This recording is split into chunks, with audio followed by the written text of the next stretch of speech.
Welcome back to Going Beyond the Castle. Here we My are. name is actually rude. I think I forgot to mute you guys, so that's awesome. It showed. I think it showed it was muted. It showed. Did it? Showed it was muted. Oh, Yeah. Welcome back to Going Beyond the Castle, guys. My name is Ashley Rude, and I am joined tonight by the lovely Lori Talamo, the podcast princess. That is me. And as always, our lovely friend, Katie Roberts. That's you. We've got a good night packed for you tonight. We get to talk about one of the things that I love, and that's kind of Disney Park secrets, trivia, park lore, Fred's favorite hidden Mickeys, and my cat Penny is probably gonna interrupt everything. So there's that. Hey, Yeah. Hey, girl. JC Penny when she's in trouble, mind you. That's her government name. Pardon me. So, if you're just joining us for the night, welcome. You can find us over on goingbeyondthecastle.com.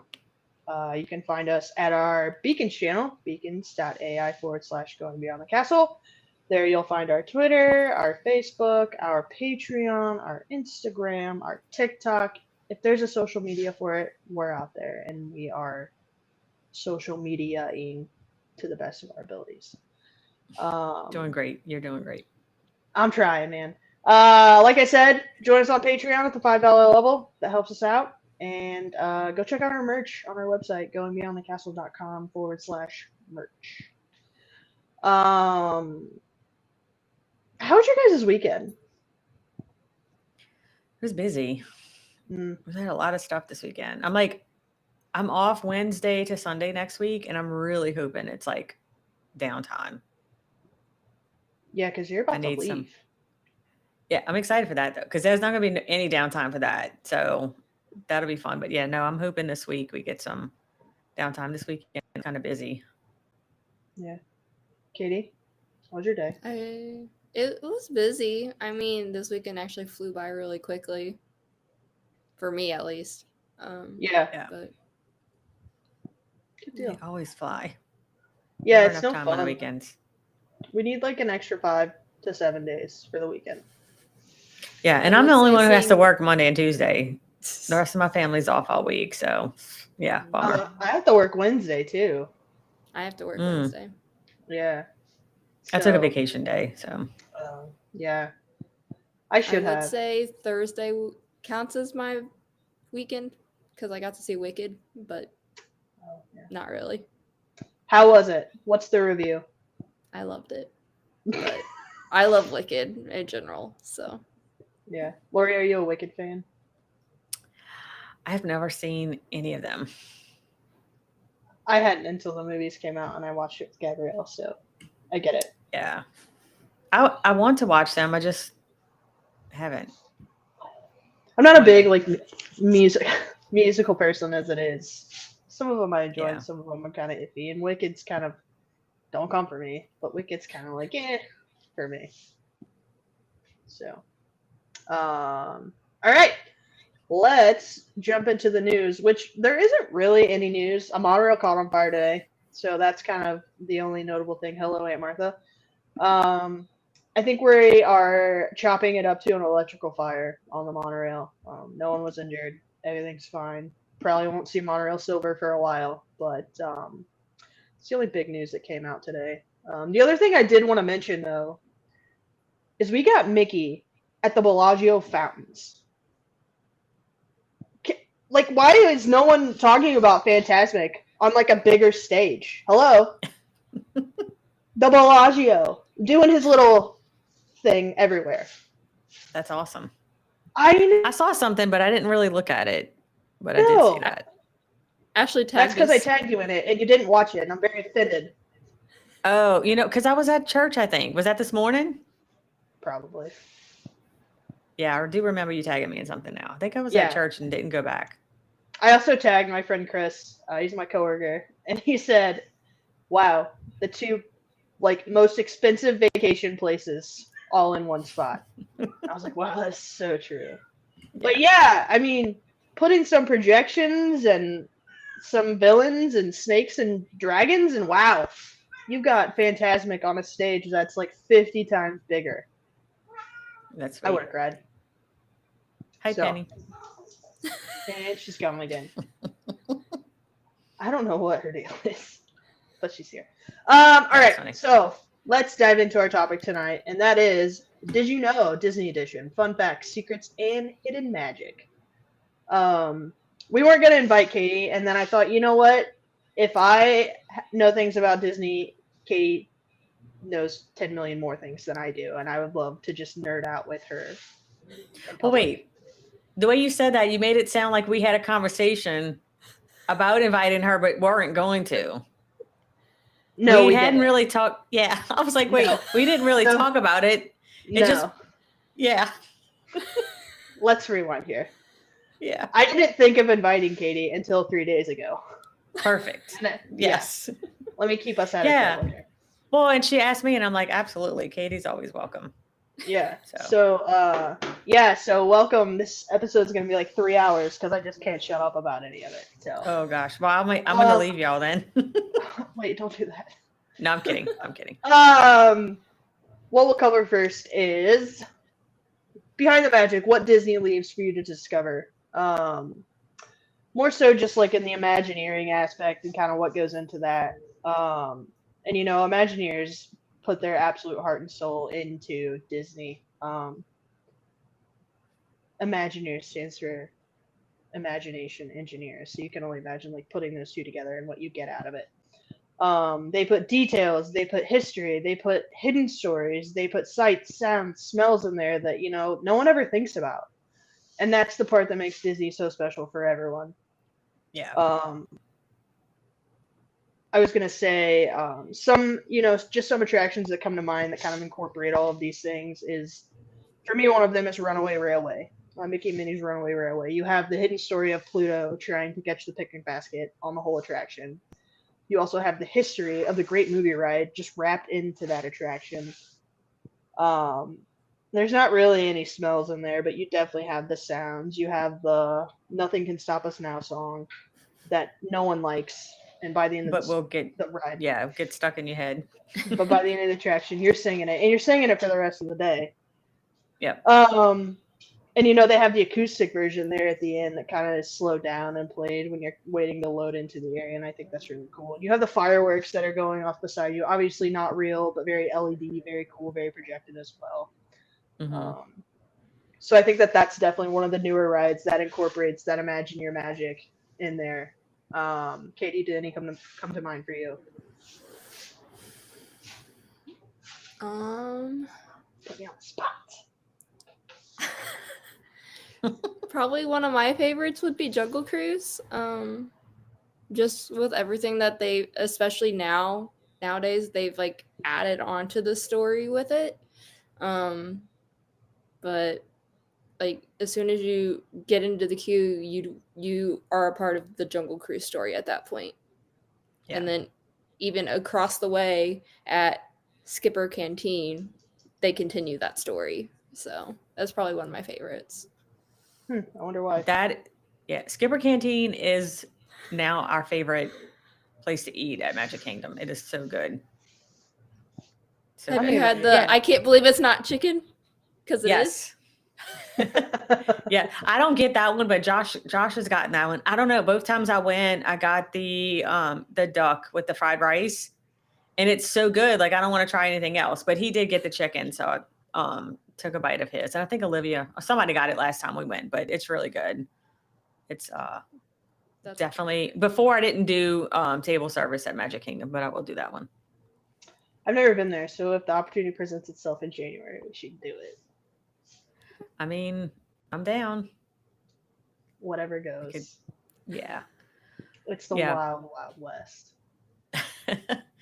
I think with this segment too, it's so hard to explain. Like people who aren't Disney people, like, oh, you're going back to Disney again. Like, haven't you been so many times? But it's more than, I mean, it's the rides and stuff that are fun, but this is what makes it, I don't know. I think this is what makes it attractable because of all of the things that are in the background, the sensory things or the moments that it takes you to, and the things that Disney does leave for imagination. Like like you may get something totally different than what I would get out of an experience, but that's what it's meant to do. And each person have their own experiences and own memories to kind of take on. That's where the smell and the sound and the sights, come into play. So definitely do a good job at that. Yeah, for sure. Just going along with that, my youngest Eli is obsessed with trains. So like, riding Runaway Railway with him is top notch because he is just all about the trains and then, incorporating everything else into it. It's a great experience for everyone in that regard.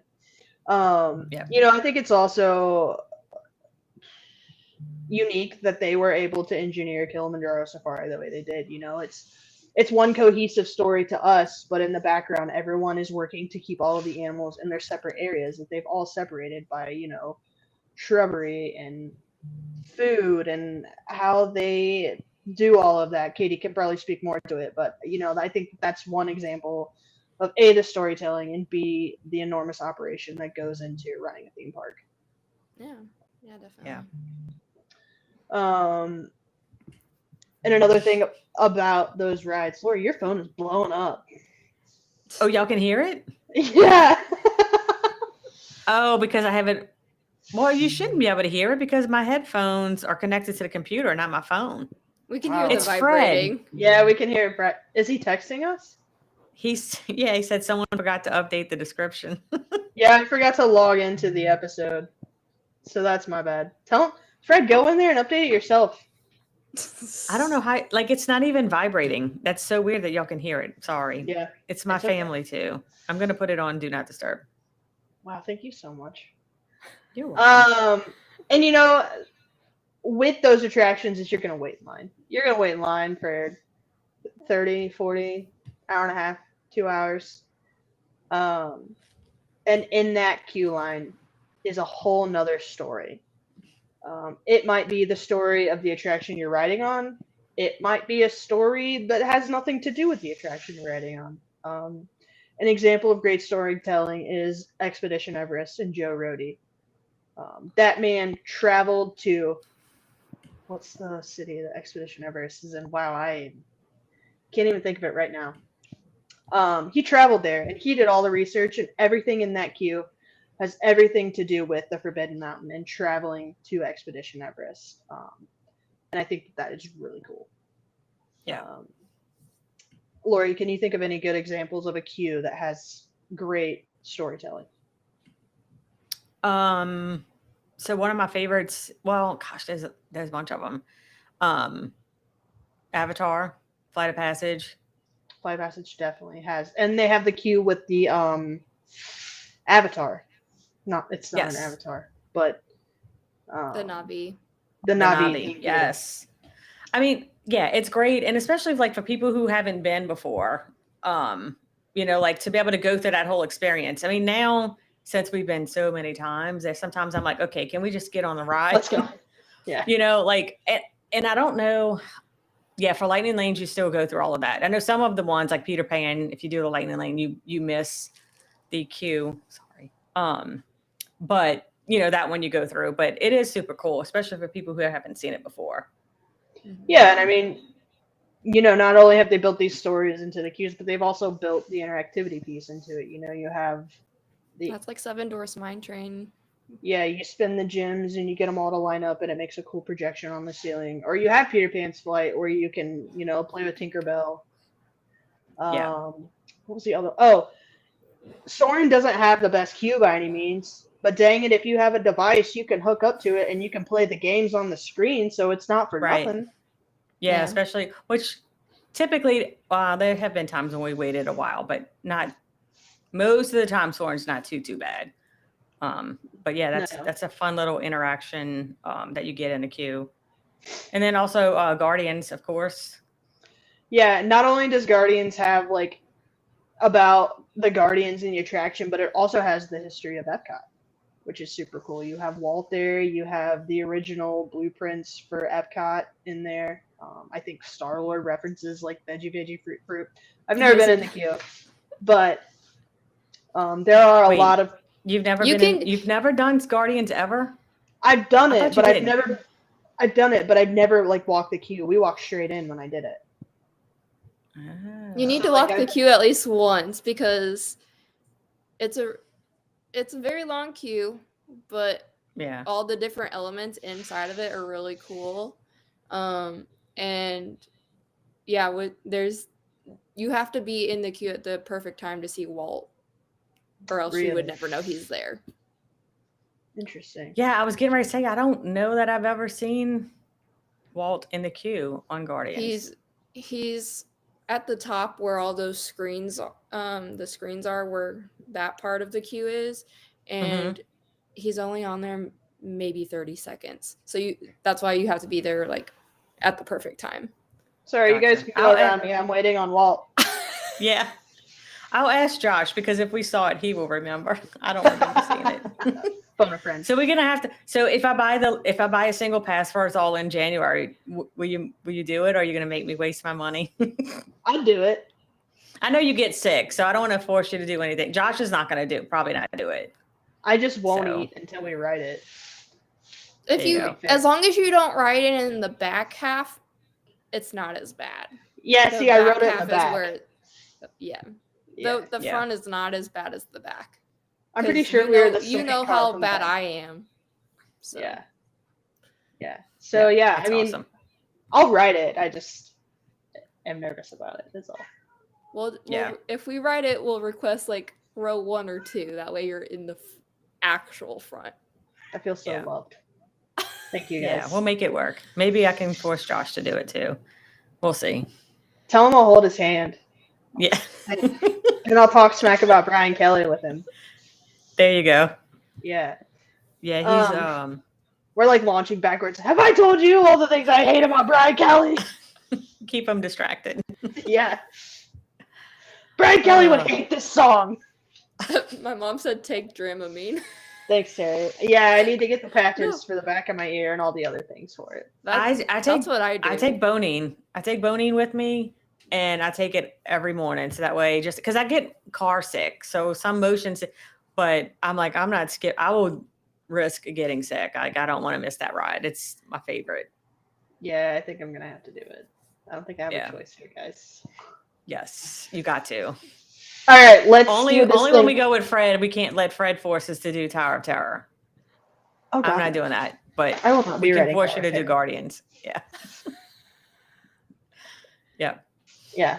One of the other things I'm not doing that. Go ahead. You got it. What aren't you doing? I'm so confused. Tower of Terror. I was the only other thing I was going to say about Imagineering is how they make the transitions from the land so seamless. And one of the big ones that comes to mind for me when I think about the transition is from Toy Story to Star Wars Galaxy's Edge. That is such a smooth transition. You're listening to like Toy Story music, and then you're just eased into like Star Wars ambient music, and it's really cool. And the shrubbery starts to slowly change, and the walls and the rock structures and everything start to slowly change into Star Wars, and I think that that's a really cool transition that they have. Yeah. Another one that comes to mind. Go ahead. Nope. Go ahead. No, go ahead. I was gonna say another one that comes to mind for me is Avatar. That's what I was gonna say. Yeah, I think that walking past Tiffin's over the bridge and then into Avatar is amazing. I think that that's one of the top transitions as well. Yeah, definitely. I love Animal Kingdom so much. What were you gonna say, Lori? I don't remember. What was I gonna say? I don't know. I love that about you. And then the only other thing is like the exclusive spots that are kind of tucked away. You've got Club 33 tucked away, and Magic Kingdom as of now, I think, right? Is Club 33 it's in Magic Kingdom? There is one in Magic Kingdom, yeah. Is it in Epcot yet? For some reason, I thought it was in the America Pavilion. No? The only ones I can think of that I know, like, where they are Magic Kingdom, and Animal Kingdom. Those are the two.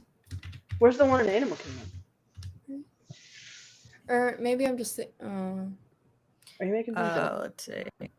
I definitely know the one at Magic Kingdom. Same. And of course the one in Disneyland as well. So now this, I just Googled it. So it's the AI overview, but it says Adventureland and Magic Kingdom, inside the American Adventure Pavilion in Epcot, Okay. Harambe Village area in Africa, and then Hollywood Studios at the Hollywood Brown Derby. But I don't know if that's. Yeah, I just see all of those. Yeah, and I think that they're coming. I just don't know that they're all open yet, is what I was trying to figure out. Where did you say the one in Epcot was? It says American Adventure Pavilion. Yeah. See, I think that one's open and the Magic Kingdom one's open, but I haven't heard talk of the other two parks. But I also could be totally wrong. What do I know? Yeah, I'm gonna look on a Disney website and see if it says. Okay. And with that, we'll move on to Katie and Fred's favorite topic, and that is hidden Mickeys in the parks. But see, I actually enjoy hidden Mickeys. Fred does not. Katie, give me your favorite hidden Mickey. That's a toughie. I have so many. Probably my favorite that no one really knows about is it's not Mickey, it's Minnie, but she is on the temple wall of Jungle Cruise. I did not know that. Didn't know that either. I'm gonna have to look for that one. Lori, are you a hidden Mickey person? Do you have a favorite one? I don't have like a favorite, but I do like, of course, the one at the end of Soarin' with the fireworks. Yeah, that one's always cool. And then there's two in Soarin'. Oh, there's one on the beach. No. Oh. No. The hot air balloons make a Mickey. Oh, I don't think I ever noticed that. Mine. I have to check it out when I go in 10 days. I'm the hidden Mickey queen, my mom will tell you, because I'll just go through rides with her and I'll be like, look, hidden Mickey, hidden Mickey. Adorable. Oh, that's cool. Okay, sidebar. I saw somebody that had a license plate and I checked for it in Louisiana and it's available. And I keep saying I'm going to do it. But their license plate was HDN MCKY. Yes. And I was like, I want that. Now it would nobody make in Louisiana go get it. Huh? It would make Fred so mad. Yeah, I'm going to do it. I need to do it. I'm in. Cool. Anyway. Thanks for asking, guys. My favorite hidden Mickey is Hollywood Studios opening day. You look down on the park and there's the hidden Mickey in there. Cool. You know, I like. You know what I'm talking I about? also like the ones in. No, I don't know what you're talking about. I'm gonna pull it up because I show just us. want to feel cool and show you. Yeah. Yeah, show us. And I also like the ones in Living with the Land when it's in Those like are the good. vegetables and stuff. Yeah. I also like Expedition Everest and how it's in the shape of a Mickey. Yes. That one's a good one too. Wait, the ride is in the shape? The ride itself is a hidden Mickey if you look from like a top view. Actually, you'll have to pull that one up too. Oh well. I got Google Earth pulled up here. Hold on. Share screen. Google Earth. So opening day. Come on. There we go. There's his head. There's his eyes. There's one ear. And the other ear was over here, but construction. So that was one. That's cool. And then if we just go like this and go this way, right? Scrolling. There's Animal Kingdom. So at the bottom. Over here? Oh, where it says Animal Kingdom. Never mind. Found it, guys. Where's Everest? Yeah. Everest. Oh, Here. cool. I did not know that. Fun I learn stuff. something new every day. And then if in the safari, which I highly doubt is on Google Earth, in the safari where the flamingos are, their little platform is a hidden Mickey as well. Really? I wouldn't even know. That's one of the fun facts that I've had some of the safari drivers say, or else it's hard to see when you're on the Jeep. Yeah, I'm What trying is the to. requirements to be a safari driver? Do you know that? I want to be a safari driver You do want us to be a one day. driver. I don't know though. I don't know if I could say the same thing over and over all day though. That's Jungle Cruise. Yeah. Yeah. Jungle Cruise is probably much worse than Safari, I would imagine, though. Oh, you hurt our feelings. But you have Jingle Cruise, so there's that too. Oh, I can't wait. I'm doing that in 10 days. I can't wait. Katie, give us your best Jingle Cruise line. Go. Didn't I do this before? Probably. I just want to make you do it again. You did. You did something about Jungle Cruise. I don't remember if it was Jingle Cruise or just. Yeah. I just like. I mean, probably the one that I can remember the most is like when it's either when you first take off or after you say your safety spiel. You say you sing jingle cruise, jingle all the way. Or no, sorry. Jingy Cruise is what it is. It's Jingy Cruise, and you go, oh, sorry, that's my first Noel. Because there's no L and Jingy. Yeah. Good one. Cute. I would pay so much money to go back in a time machine and be on a boat with Katie on it. Can I just say? This was a missed opportunity. You missed opportunity. Yep. Yeah. I saw her in literally every other role but that one. We have, I took a picture of his name tag. There was a guy, the last time when Josh and I went one of the trips, I don't know, maybe it was last year in October, and the safari driver, he was absolutely amazing. We have ridden the safari, I don't know how many times, and I'd never had anyone tell the story the way that he did. We even after, I did a cast compliment and, just told him how different he made the experience being on there. So definitely, that can make or break the experience too, whoever you get. Mm-hmm. I can't remember his name, but he was really good. Terry said she got to ride with Katie. Of course you did, Terry. Is that your mom? That's your mom, right? Yeah. Terry, do you have any video that you would be willing to send me real quick? I'll take you to lunch. All right, so back to Hidden Mickeys. Origin of Hidden Mickey. It started in the late 70s, early 80s when they were building Epcot. The cast members were hiding little Mickeys in the topiaries and all of the elements of Epcot, and that's kind of where it started, because Epcot was meant to be for adults originally, so all the adults started finding these hidden Mickeys, and then it just kind of took off from there. I wonder, do we know, did they say who the first one to think of that was? Just curious.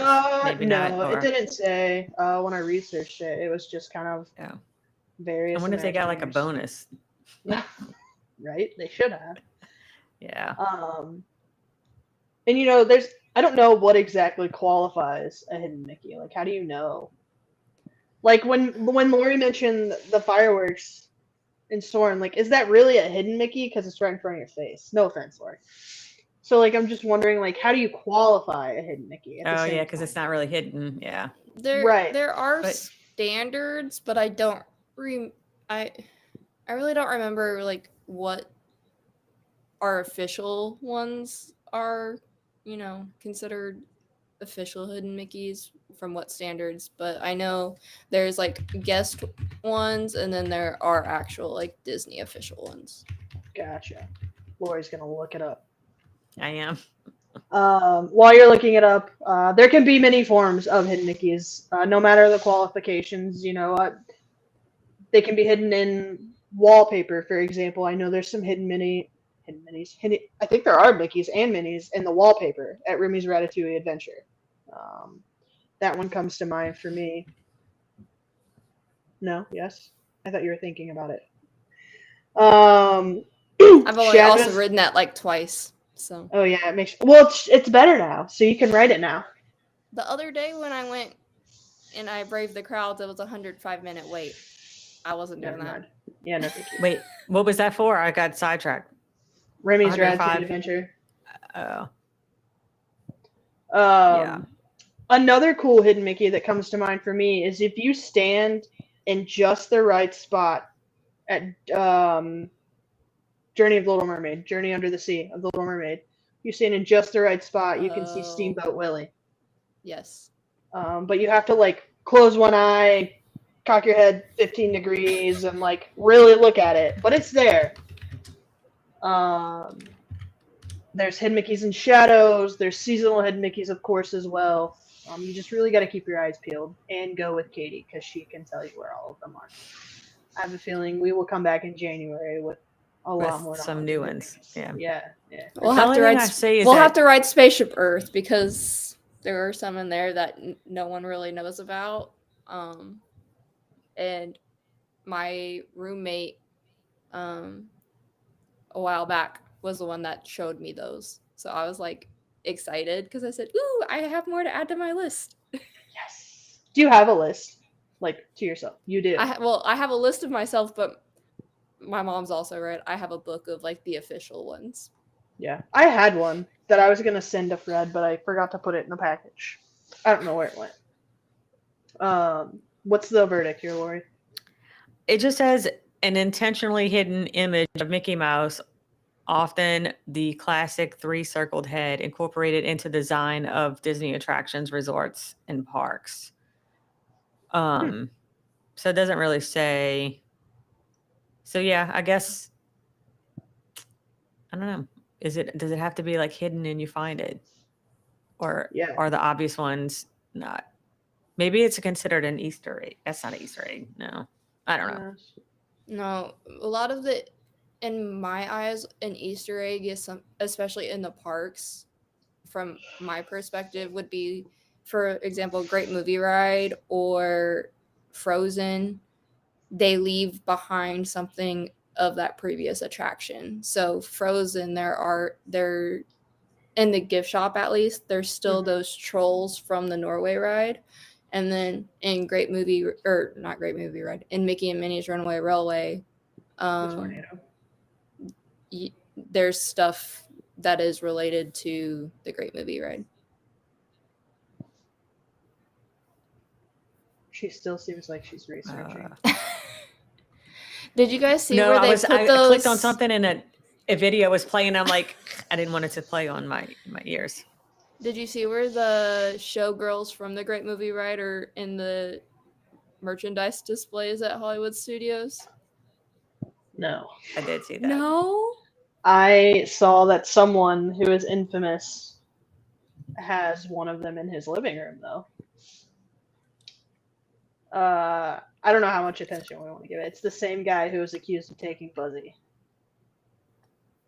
He has one of the showgirls in his house. Taking who? Buzzy from Cranium Command. We'll get into that in the lore part, which is the next segment. Thanks for that segue, Lori. Also, yeah. So, first and foremost, Katie, I don't know how much you know about this, but the biggest park story, lore, history, whatever you want to call it, is the Society of Explorers and Adventurers. You're probably well acquainted with it because you worked at Jungle Cruise. And I mean, there's no way of even breaking the surface of SEA. Tied into it, just to name a few, are Big Thunder Mountain, Jungle Cruise Navigation, Skipper Canteen, Enchanted Tiki Room, Mystic Manor in Tokyo Disney Sea is another one. All these attractions are just wrapped into this story of these adventurers and explorers who went out and searched the world, scavenged, did all the things, and there's a guy named Barnabas Bullion who owned the Big Thunder mining company, and he was greedy with gold, so one day they went into the mines and everything blew up, and boom, now you have Big Thunder Mountain. Henry Mystic is the owner of Mystic Manor, and his monkey, I forget his monkey's name now, I was just reading it the other day. But it has all of this lore tied into it. One of the big things that came from SEA was the Adventurers Club in Pleasure Island. Lori's gonna go just like Google all of these things after the episode. I'll take your word for it. This makes me feel great. At Pleasure Island, there was a bar called Adventurers Club, and it was just literally role playing. I think there are 5 or 6 roaming characters from SEA that would just roam around and pull you into the story and have a good time. And that's kind of where it began for all of like, I don't want to say the millennials, but like the generation before us, because they had the privilege of being able to go to the Adventurers Club at Pleasure Island and listen to all of these stories that would they that told. be my generation? Yeah, gotcha. That's the only thing I'm mad at you for these days. So yeah, I don't think maybe I could do a deep dive episode on it one day, but I don't think there's enough time tonight for me to just do a giant deep dive on all of it. But I will say that if you have the time, you should definitely look into it. One of the bigger stories in park lore is also the Haunted Mansion. That is a masterclass show of storytelling. I mean, you look at any of the names in Haunted Mansion, you see one, you take it outside the ride, you Google it, there's a whole backstory for it, which I think is super cool. Do you guys have anything to add there? I have nothing. No. So one of the things it says, and I haven't noticed this, about there's a ring in the pavement somewhere, and fans thought like supposedly it belonged to the Ghost Bride, who threw it away. In reality, I think it was a metal post that was removed or something. Yep. So, yeah. What are some other stories, Katie? There's so many. Because the whole mansion itself like tells a story whether you see it or not. And all the little details that you see throughout the ride somehow intertwine with the story, and to me it's amazing. It's one of my favorite attractions now. I was terrified of it till I was about 13, and then I finally braved up, and I'm so glad. I remember the first time we took my mom with us on one of Olivia's chair trips. So this was probably like 8 years ago. And we went on it, and she was like, I do not like this.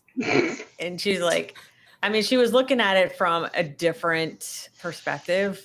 Mm-hmm. And I think to her, I don't want to go religious on it, but just some of the background of a church that we grew up in, you wouldn't have never gotten on this ride because that would have just been wrong. Oh yeah. And so, thankfully we have new pastors and new vision, and we know that we can do things, and it doesn't mean that you're given into that kind of stuff. But I think when she initially went on, I didn't appreciate it, and also it was at a bad time because my stepdad had just passed away. Oh. But she wasn't a fan because of all of that stuff, and I'm like, I like it. I think it's cool. I mean, I realize that I'm not going to go in and go that deep with it. It's just an attraction, but it is cool. But I think the kids were scared the first time we went. Or maybe Olivia was because she was only 6. But yeah, we ride it every time now. Yeah, I think my kids are probably terrified of it too, but now they'll ride it. They don't care. Yeah, my grandmother would try to lure me every single trip. She's like, it's just, they're not real. They're fine. They're not going to come jump out at you. And I'm like, I don't care. Thanks, Grandma. I don't want to. I don't want that. Well, yeah. I mean, it is kind of creepy, to a little kid, when you think about it, but it's cool. Especially when they start singing and dancing. Then it's like, all right, this is fun. Yeah, and I even think like, the queue. You're waiting in the queue and you see all those names and you have the time to look them up, and it helps you pass time and see what the backstory is behind all of those people, and that plays into the story as well. Yeah. And now I'm sure the stretching room probably is what starts off the scariness for people because, again, we didn't know anything the first time we went, so we just go on it blindly. And then I could see that kind of starting off as a, scaring someone. Yeah. Yeah. Well, and now that they have the interactive queue, there's so many different ways to kind of understand the mansion outside of even being inside there quite yet. And there's stories that are outside in the queue that relate to inside, like on the ride, and it's turned into one of my favorite attractions of all time, and I could talk about it all day. Great, we've got an hour and a half left. Thanks, guys. Okay, Sam Eagle. You got 3 minutes. The only there's 2 things I wanted to also mention on Haunted Mansion. No matter how much you want to do it, do not spread the ashes of your loved ones in Haunted Mansion. I was going to bring that one up too. Yeah, that is Uh, not okay. That's not okay anywhere. Maybe, pour grandma's ashes in the dirt somewhere at Magic Kingdom, but don't shut down a whole ride because grandma really wanted to be in Haunted Mansion. Don't do that. Right.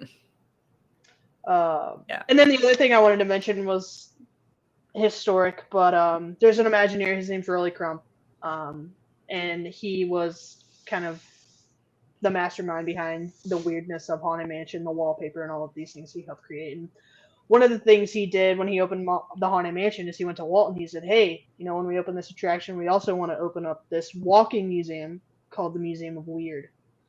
Mm-hmm. Walt did not like that idea.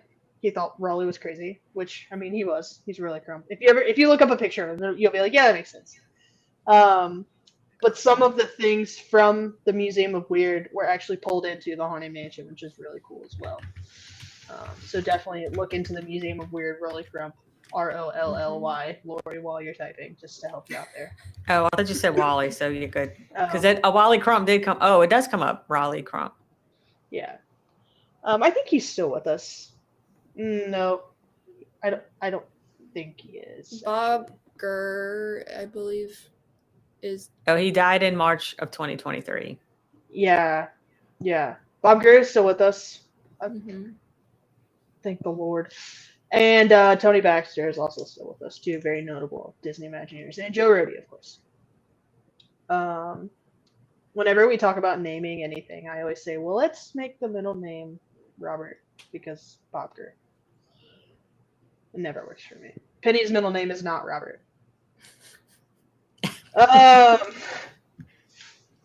Going along with the park lore and everything like that, there are urban legends out there too about Walt Disney World, and we've heard a handful of them. Just to name a few, Walt's head is cryogenically frozen below Magic Kingdom. Katie, you know where that is, right? And you just can't tell us? No. No, all the way around. What? No, all the way around. Have you heard that one before? No? There's, once again, if you find yourself with time, there is a YouTube movie that was just made by some Joe Schmoes that went into Magic Kingdom and taped it. It's called Walt's Frozen Head. I've watched the first 20-25 minutes of it, and it's definitely you could tell it's cheaply made, and it's pretty funny. But highly recommend that. But yeah, they're cryogenically freezing it, and they're gonna maybe unfreeze it later. I don't know why or when, but sure. I can't believe you've never heard of that one, Katie. Lori, do you have any good urban legends you'd like to share with the class? I don't know if this one's that good. One of the things I put down was about the mosquito, no mosquitoes. Yeah, it is kind of weird. I don't think I've ever been bitten by a mosquito in Disney. Mm-hmm. So I can never say the word horticulture. Is that what it is? Or that horticulture. Team. Yeah, they're one of the greatest teams because they are always out there making sure the park is. Yeah. Great. Yeah, it says the water flow design, the drainage, the planting, the and natural predators, and the misting system or something. It says is what helps keep the mosquitoes away. I remember it was probably 10 years ago, maybe, when Katie, when Julie and I came down there was I think it was a West Nile virus outbreak or something, and I remember they had stations where you could put on like mosquito repellent. It was like a big sanitizer bottle that you could use. But I mean, other than that, I don't remember any of it. It says like the legend is that the Imagineers engineered a mosquito-free zone, but it's more of what you said, you know. Those that's H just people like that are taking care of it. It's just like the so-called Disney bubble that everyone thinks is a thing. Yeah. It is.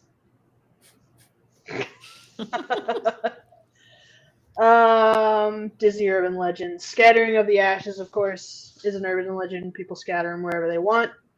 The basketball court in the Matterhorn was an urban legend, but it's true. In the Imagineering story, Bob Gurr takes us up in the Matterhorn and plays basketball in the Matterhorn, so that's something that's actually true. The skulls in Pirates of the Caribbean are actual human skulls, supposedly.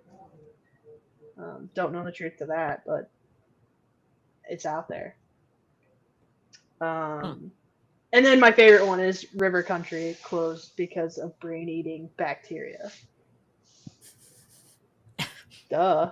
You guys didn't know that? I don't even know what River Country is.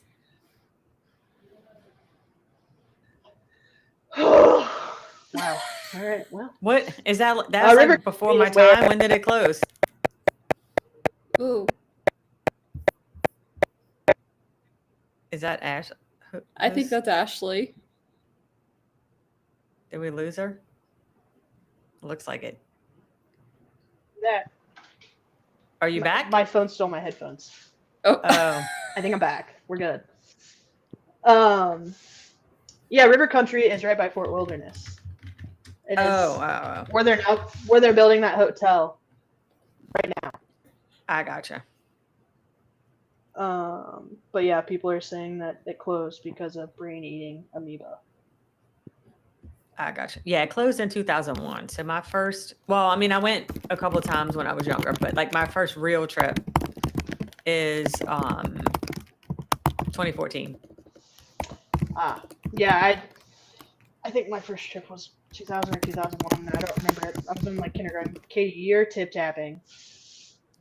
Can be around the world. I'm not looking up anything. So yeah, that's kind of the park lore, the urban legends, the myths, the truths, whatever you want to call it. Lori, you had a bit on there about the Cinderella's castle. Did you have anything that you wanted to say about that? No, I mean, it's not really. I just scrolled away from my notes. It's not really a legend. I mean, it says that there's a legend about the suite that you can sleep in. Yeah. But I guess they technically do have one, and I don't know how they. It says the legend makes people believe that Walt designed it specifically for himself, when in reality, it was intended for them to host VIPs. So yeah, and I think I would like to VIP. Yeah. What's that? The Cinderella suite. I want to do that. Can you put me in for that? I can't even. I love how casually she's just like, yeah, can you put me in for that? Is that like a nomination system? Is that how that works? Do what? I said, is it like a nomination system? Do you have to nominate someone? I'm honestly not sure. Yeah, I'm not sure either. Maybe we should all just pay for a VIP tour guide, tip them really well, just out the gate and say, take us up Can you there. put us in? Yeah. Yeah. Anyway. Can you put our name in? All right. Gosh. All right, last segment, my favorite segment. I could talk about this for hours, is the audio in the parks. I get made fun of a lot because it's all I listen to. It keeps my brain calm and at peace. The ambient music that you hear in the parks is unmatched. They do have it at Universal Studios too, so I'll throw that out there as well. Most theme parks you go to, even our zoo. Gabby and I have been walking around before, and she'll go, "Are we at Animal Kingdom right now?" And I'm like, "No, Gabby, we're at the Indianapolis Zoo." But they have specifically designed that music to enhance your experience wherever you are. Yep.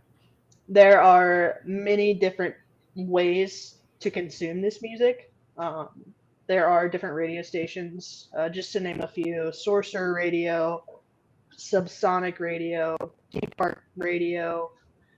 There's probably more out there as well, but you can search it in the App Store, however you get your apps on your phone, and they'll have it for you to find. Most days I just go to YouTube and I find exactly what I want to listen to. Yeah. I listen to Theme Park Medley, I think is what it's called, on Pandora a lot. Gotcha. Katie, do you have one that you frequent? The ones I Medley used to listen to were on Pandora. I haven't listened to any in a while. Gotcha. I could be at work, super stressed, having a rough day, and my jam comes on, and it is. Do you know what it is? Isn't it Discovery Island? Tree of Life. Tree of Life, yeah. Yes, I'm like, hold up, this is it. I love it. Hold on, guys. This is my jam. Yeah, like everybody stop talking, listen to my jam. Yeah. Yeah. I used to work in the control room of our museum that we worked at, and I'd play the music, at a low level, and I'd hum to it. And one of our coworkers, Mackenzie, Katie, she'd go, "It is bizarre that you can hum all of the notes to that random music from Animal Kingdom." And I'm like, "Yeah, and what's your point?" It's not random. Yeah. And I think I could still do it, right now. Some of the music that stands out to me is the Tomorrowland music. I love that music. Space Mountain as well, Katie. I'm sure you love that one. Mm-hmm. What other ones? I love, and they got rid of it, the in-room TV splash page that would play the music and zip through everything. That is probably my ultimate favorite. They don't play it anymore. It makes me sad. I do like the Soarin'. I thought there was a way that you could still get to that page. But it doesn't play music. Yeah. I thought it did, because when we were in the treehouse, we were able to have the music play. So you can have the music play. It's not the same music, and it matches the resort now. And it's like when you turn on your TV, that music's playing. Oh. It's not as great. Good to know. Yeah. Toy Story Land's also a good one. Star Tours, Q Music is good. Just to name a few. Katie, do you have any that you just love? Not off the top of my head. You're the worst. I have so many. Definitely use that music too. I have so many. So my brain is just one constant park loop at all times. Yeah, it's crazy because, and I mainly listen to Pandora because it's got the, it does have some of the park music mixed in with like music soundtracks or whatever. Mm-hmm. But I have pulled up the one, I think the YouTube that you sent. Theme Park Audio Archive. Yeah, I'll listen to that one too. Because like sometimes I'm like, I don't want to listen to like random soundtracks from some of the movies. Like I just want the park sounds, so I could feel like I'm there. I mean, I guess I would say Main Street is probably my favorite. Main Street is a good one. Yeah, I will give you that. Adventureland is also pretty good. Sometimes I'm not in the mood. I can't decide which one I want to listen to. So then I have to revert to D Park Radio to pick one for me because I'm so indecisive. There you go. And that's first world problems, I guess. Do you guys have anything else to say or add about audio secrets and musical magic? I don't think so. I just think that it definitely makes the experience. And then too, when you're home listening to these things, it kind of brings you back and, like brings back a memory of like, oh, I remember, this happening, or when we were in this area of the park and this music. So it's just kind of something that you can have at home to bring back the feelings of when you're there and the experience. Yeah. Gabby and I were reading this morning in the living room, and I just We turned can't on hear you, Ashley. Main Street Christmas. Why? I can hear I it don't now. know. Can you hear me now? Now I can. Okay, great. Yeah. Yeah, we were just like reading our books in the living room. The Christmas tree was on, the Christmas lights were on. So I was like, I'm gonna turn on Main Street Christmas, and so we just read to that. So yeah, Sweet. I try to turn it on when like family comes over too. I'm like, I'm just gonna set the mood, and it's not the mood literally anyone else is looking for. It's just me. So that's awesome. Yeah. If they don't get it, they don't get it. This is true. Thank you guys I can for listen getting to it all day. Yeah, absolutely. Same. All right. Well, I think that wraps it for us. I think we could all go another hour on secrets, hidden magic, all of the above, but we're not going to bore you for too long. So, with that being said, Katie, thank you for joining us tonight. We appreciate you. Yes, Thank you absolutely. for having me. Yeah.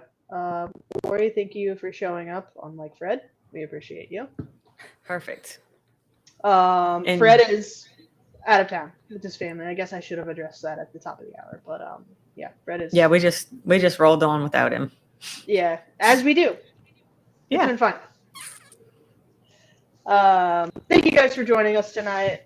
Like I said at the top of the hour, and you missed it, please join us at beacons.ai/going beyond the castle. There you'll find us on YouTube, Twitter, TikTok, and you'll find our website, goingbeyondthecastle.com, where you can also find our merch, any of our latest episodes. I know Fred's been restructuring our episode layout, pardon me, so that you can see the video and also however you'd like to digest it, just the audio version as well. As always, follow us over on our Patreon channel. That's patreon.com/goingbeyondthecastle. I hope you guys, Lori and Katie, have a great week. I have a feeling I'll be hearing from you in about 20 minutes. Yep. But thank you guys for joining us tonight. Have a lovely week, and thanks for going. See you next week. Bye.